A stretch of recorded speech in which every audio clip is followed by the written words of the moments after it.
Alright, so my family is pretty religious. We're not going to a temple every Sunday, but we do have an altar in our home. Uh, all my grandfathers are pundits at one point or another. Pundit's a priest, if for those of you that don't know. My sister and my aunt are going to the Pagwa parade tomorrow, so yeah, I'd say we got a pretty religious house here. Anyway, the reason I bring that up is because my mother, she's very religious, and one of the things that she does that I would think people would believe religious people should be aligned with is helping those in need, like the homeless. My mother, she donates all her old clothes to veterans and all other people who need them, mostly veterans, but yeah, occasionally other people that need them will get our old clothes too.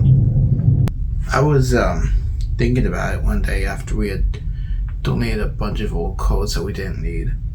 I started thinking about it, and what I thought was, we're encouraged to donate and help those in need by places like churches, right?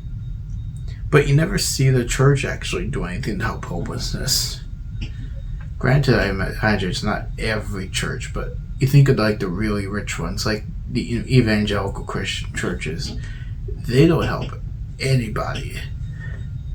Certainly not the homeless. They don't give a fuck about the homeless.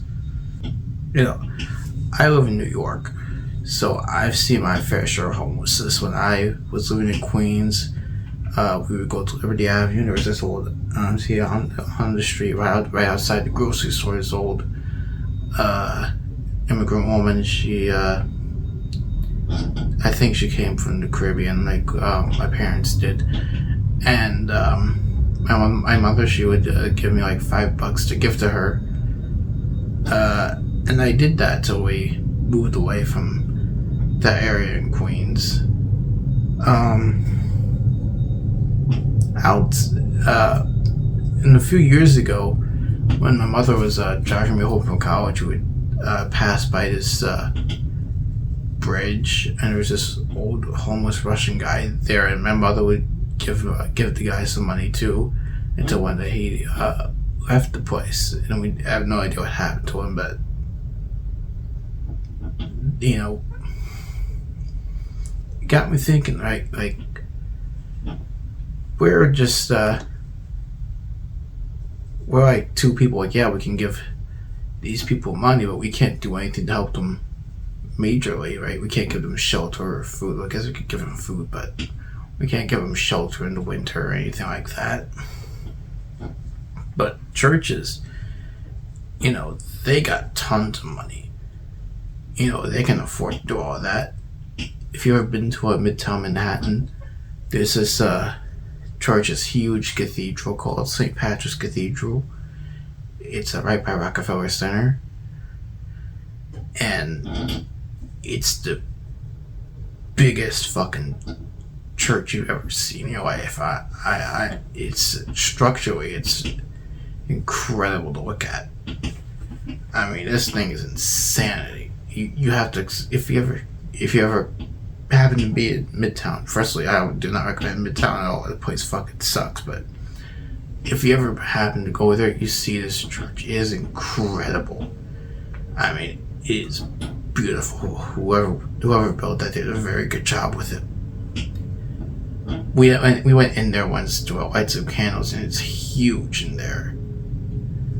I mean, I don't know how these big churches work, but I'm assuming that they at least have like the main floor and the basement,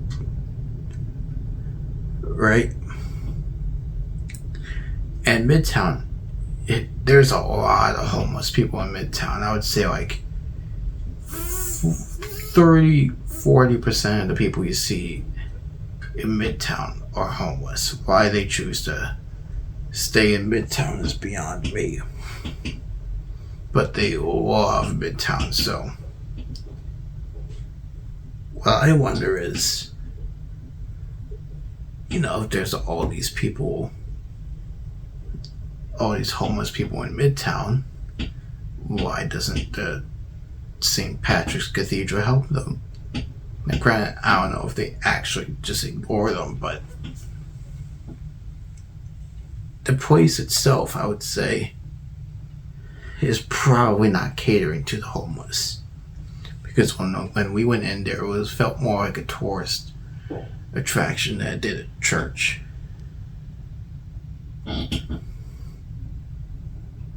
So, yeah.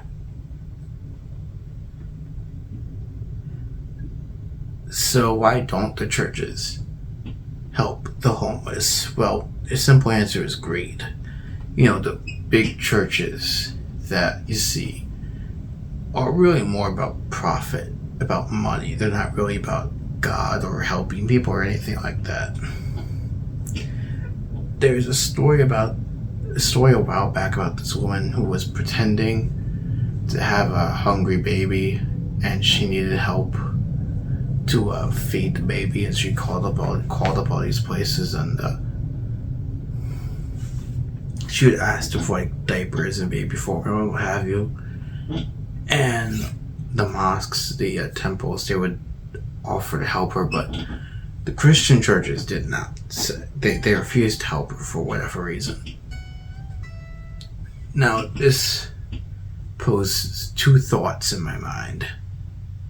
One, the Christian churches are incredibly greedy, and this is a very bad PR standing point for Christianity. Like, y'all did not have a great track record to begin with, but this just does not help. And the other thing is that, me being a Hindu, I've been in many different temples. Like I said, one of my grandfathers are pandits. All my grandfathers are pandits, and I have an uncle who's a pandit. Most of the Hindu temples that I've been to are pretty humble. Right? They're not very extravagant. But Christian churches, on the other hand, are very extravagant. Mosques, I'm not sure. I think they're more humble, but don't quote me on that.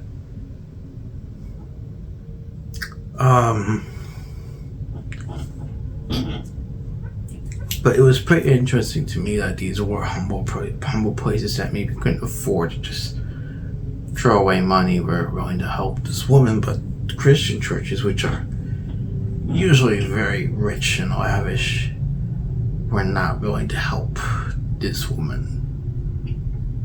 And so that's pretty much why I came to the conclusion that American Christianity is all about greed.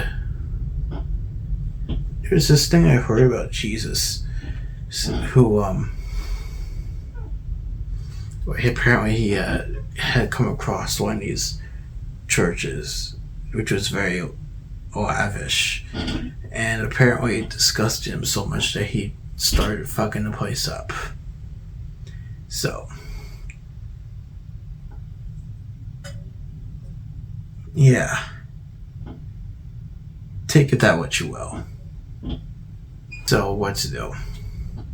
Unlike most videos where I ask the question before leaving an open-ended for you, the viewer, to go fuck yourself with, I have come with potential answers to impregnate you with, so that in order to relieve you of your questions.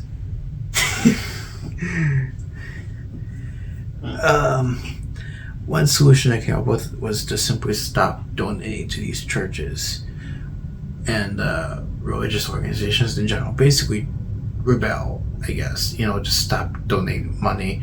It's 2026. We're all broke. We can't afford to donate people like that. So, tighten up your wallets and purses and just hold on to that money yourself. I'm sure once the evangelicals and the religious typhoons and the religion industry in general starts hurting, they might listen to the demands of the people that actually start helping homeless people. The next solution they came up with was to tax the churches.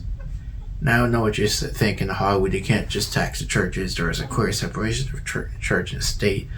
I understand that, and I agree with you, actually. But when I see a pastor or a priest using donations, maybe have people to start fucking flying and doing advertisements on TV of being able to read minds and shit, I mean, let's be honest with ourselves. Is that really religious work? Is that really a church? Or is that entertainment? I mean, is that just a show you put on the TV, or is that real? Because to me, that doesn't seem very real to me. I mean, if I ever found out that my local bandit was making millions of untaxed dollars off of my money and my fellow patrons' money, I would rightfully kick his ass. Because what the fuck? You know, I didn't get that money. You give that money to the temple. The money should go back to the temple. You're not using it for the temple, you're using it for your wallet. So fuck you. Third and lastly, actually, no, this last part is pretty much the same shit.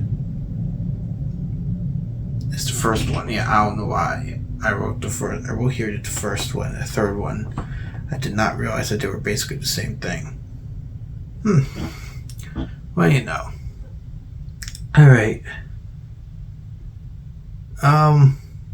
Basically, to make a conclusion here, just basically, we should really, protest these places, and we should really try and force their hand to make a change so that welfare queens like Kenneth Copeland, who steal from people to fund their hedonistic lifestyles, are punished in order to make some real changes.